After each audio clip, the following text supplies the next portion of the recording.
recitation. Hey pandas, back again in the cute pink.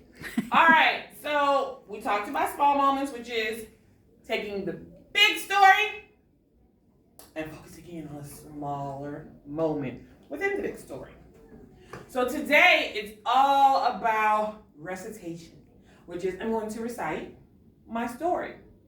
Mrs. Aaron, why do we recite our story? I'm so glad you asked. You're so smart.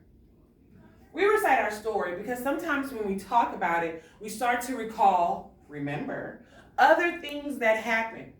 And as we know, details are the spice of life, you guys.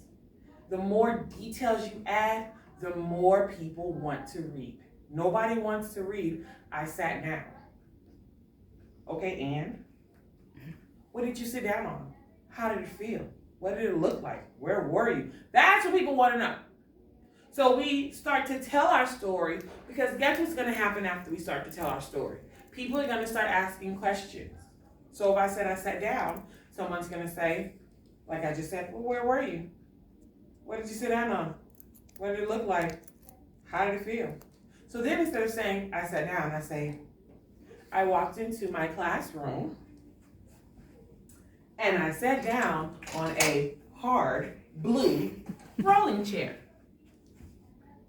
What did I do? I taught my kids. Well, they're not in here right now. But visualize my kids. So it sounds a whole lot better than I sat down. I walked into my classroom and I sat down on a hard blue rolling chair and taught my students. Oh my gosh, that sentence sounds like 1,000 times better, right? And that's what we're trying to get you to. We're trying to get you to talk about those details. And part of that comes from orally telling your story. So now I'm going to orally tell about my glory days, okay? So, here we are. Picture it. I was about to pull a golden girl, but you guys won't get that. Okay, so picture it. I'm in a volleyball gym, and there's a crowd all around me, right? My eyes are closing because I'm picturing it as I tell you. And the crowd all around me. And it's me and my teammates. It's 5 of us on the court. 6 of us total, but 5 other people with me on my side of the court. My side's the only side that matters. So on my side of the court, it's a total of 6, me plus 5 teammates. And then on the other side is Belmont. They had 6 people too. That don't matter. But it's me and my teammates. And it's me, it's Molly, my setter, it's Katie, my outside hitter, it's Liz, my libero, it's Jen, my other outside hitter, and then it is 2 Jens. Forgot we had 2 Jens, y'all. It's the other Jen who played right side. So we're all on the court. Here's me. And I go, and Molly sets me up. And I'm like, set me. So she sets me up, and I go, boom! Slam the ball down.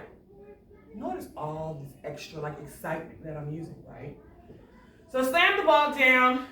The other team, sorry for them, they couldn't pick up my hit. So we got the point. And now we go, boom, another one. The crowd goes wild. This is our cheer. This is my teammates. Here's me. There's the volleyball net, and there's the volleyball. I've given you my story. I told you what happened. Do I need to tell you what I had on? I had on an orange uniform.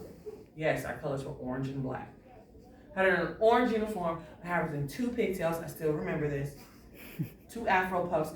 Imagine this puff, but 2 of them, okay? And that's what I had on. We won the game, but the part I focused on was what happened when we did our cheer. Boom, another one. The crowd goes wild. The other team is sad because they just lost the game. They sad, we're happy. And then after that, we went and shook hands.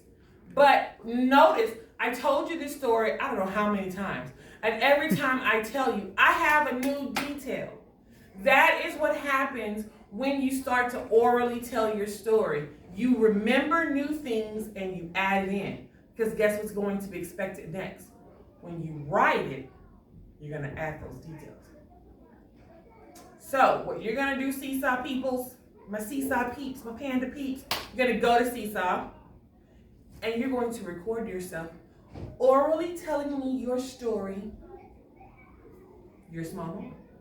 Can't wait to hear it. See you later, Pandas. Bye.